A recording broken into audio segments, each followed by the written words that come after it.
On the evening of June 6, 1944, Chief Warrant Officer James Tucker of the 299th Engineer Combat Battalion stood on Omaha Beach and received the order that would follow him for the rest of his life. Bodies were stacked along the seawall. There was nowhere to put them. Tucker commanded 8 armored Caterpillar D7 bulldozers, and now the Army needed one of those machines for something no operator had trained for. His daughter would later repeat the words he used to describe it. Orders came down to dig a temporary mass grave. He had one of his dozers go back and forth until the trench was large enough. Then the chaplain helped him gather men to collect the dead. Tucker said they stacked the bodies like cordwood. That bulldozer dug the first American grave in France. But Tucker's D7 was one of the last machines still running. To understand how the beach got to that point, we need to go back 12 hours to 6:30 in the morning, when the plan that was supposed to work fell apart in the first 90 seconds. The entire Omaha Beach assault depended on bulldozers, not infantry, not tanks. The beach had a 15-foot seawall of cobblestones called the Shingle Bank, running its entire length. Behind that was an anti-tank ditch. Behind that were minefields and wire leading to 5 narrow valleys, called draws, the only vehicle exits off the beach. If the engineers could not bulldoze roads through those obstacles, nothing with wheels or tracks could leave the sand. Every tank, every truck, every artillery piece would sit on a flat tidal plain, while German gunners on the bluffs above fired straight down into them. The plan called for 16 Sherman tanks fitted with bulldozer blades. These were not purpose-built machines. They were standard M4 Sherman tanks with a field modification kit bolted to the front hull. The kit was designed by Major Carl Eklund at the Army Engineer Board at Fort Belvoir. 3 companies each built prototype blades in 1943. Caterpillar, R.G. Letourneau, and a company most people have never heard of, LaPlant-Choate Manufacturing. The design that went ashore on D-Day was the LaPlant-Choate blade. It was 124 inches wide. 7,100 pounds of hydraulic blade assembly were bolted to a 33-ton tank. The blade arms blocked the bow machine gun, so the operators traded firepower for the ability to push dirt. A Sherman with that blade cost roughly $52,000 in 1944. Adjusted for inflation, that is over $900,000 per machine driven onto a beach where the survival rate turned out to be 6%. If you want to see how one of those machines changed the entire battle, hit like, and subscribe. Of the 16 Sherman tank dozers assigned to Omaha, only 6 made it to the sand. The other 10 went down with their landing craft or swamped in the heavy surf. German gunners on the bluffs had pre-registered every inch of the tidal flat, and they understood exactly which targets to hit first. The dozers stood taller than any infantry silhouette.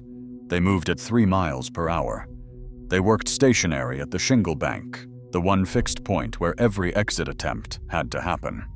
Destroying a single dozer blocked the entire gap behind it. The 88mm gun at strongpoint WN-61 put rounds into 5 of the 6 surviving tank dozers within the first hour. By 7:30 in the morning, roughly 1 Sherman dozer of the original 16 was still operational on the entire beach. That was a 94% loss rate on the single most critical piece of engineering equipment in the invasion plan.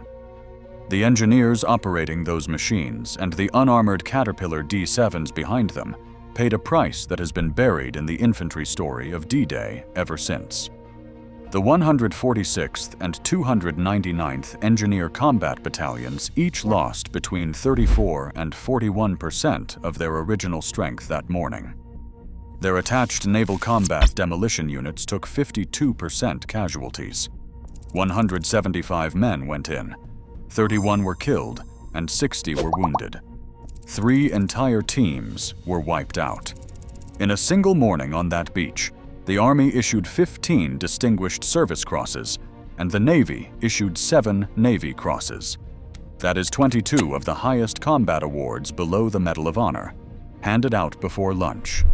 Tucker's 299th received a Presidential Unit Citation, the entire unit. But the story the algorithm has never found is what happened at Exit E1. Like and subscribe if you want more stories like this. Exit E1 was the Rouquet Valley at Saint Laurent.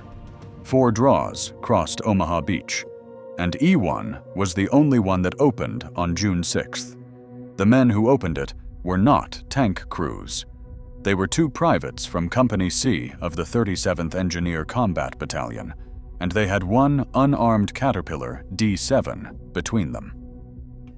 Private Vinton Dove and Private William Shoemaker alternated at the controls. One drove while the other walked ahead, guiding the blade through obstacles. The D7 was a civilian tractor without a single plate of armor or any weapon mounted on it.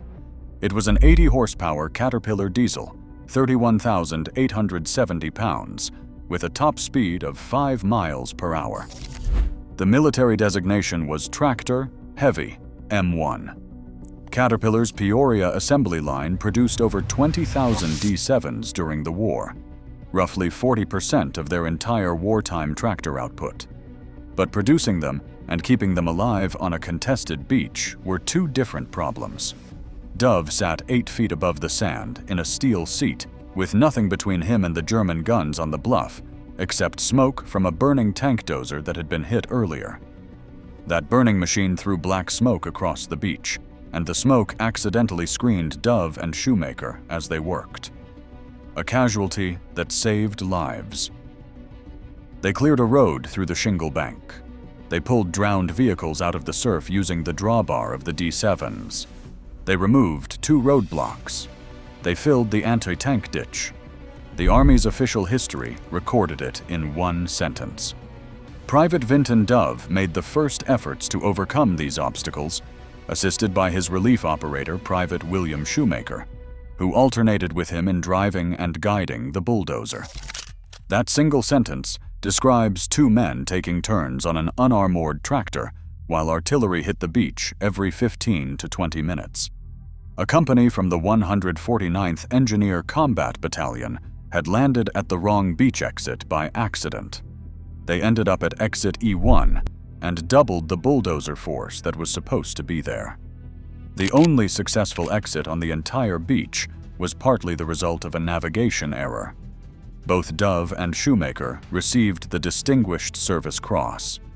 Omar Bradley himself reportedly watched Dove working the beach and said he would never forget seeing him going up and down the sand as if it were a Saturday afternoon, and he was home plowing a driveway while bombs blew up all around him.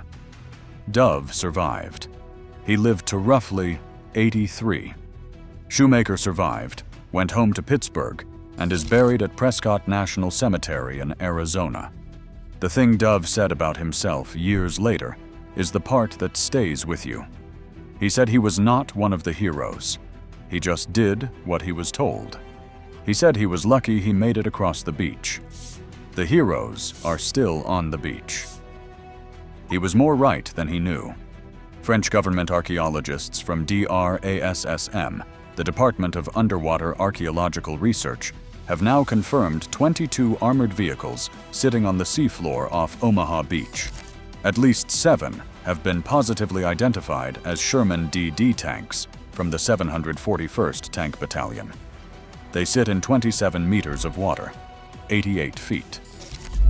The identification is based on visible propeller attachments, the metal hoops that held the canvas flotation screens, and copper-compressed air tubes still attached to the hulls.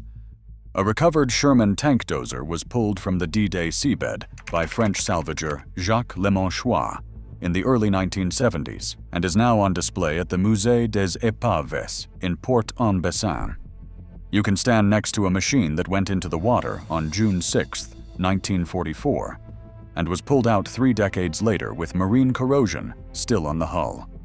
At the Bayeux Memorial Museum of the Battle of Normandy, a Caterpillar D7 sits on the museum floor.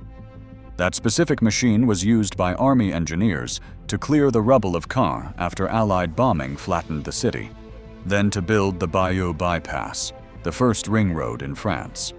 It is not an assault wave machine, but it is the same model that Dove and Shoemaker drove at E1. In 2015, Vinton Dove's family donated his uniform and his Distinguished Service Cross to the Army Engineer Museum at Fort Leonard Wood, Missouri. The museum director, Troy Morgan, had spent 7 years searching for D-Day engineer artifacts because the museum held none. He said they went from having nothing to probably the best artifact they could have ever dreamed of. The modern 37th Engineer Battalion now reads Dove's citation aloud to every new paratrooper who joins the unit. The words from 1944 are still being spoken in 2026. Tucker's 299th Engineer Combat Battalion was called First on Omaha. They earned the name the way Tucker earned his nightmares, with a bulldozer on a beach where infantry could run and operators could not. The men who operated those machines had the worst job in the invasion, and the proof is in a number that gets overlooked every June. Engineer casualty rates tripled infantry rates. The men who could not duck, could not sprint, could not take cover behind a seawall, were the ones building the road over it.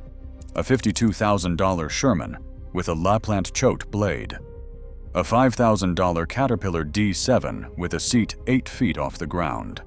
Machines that were never designed for combat, operated by men who were never supposed to fight, on a beach where the plan assumed they would have tank support that was already sitting on the bottom of the English Channel. Dove said the heroes are still on the beach.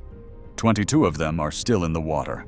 82 years later, 88 feet down. Like and subscribe. Tell us in the comments if anyone in your family served with the combat engineers on D-Day. We want to hear their story.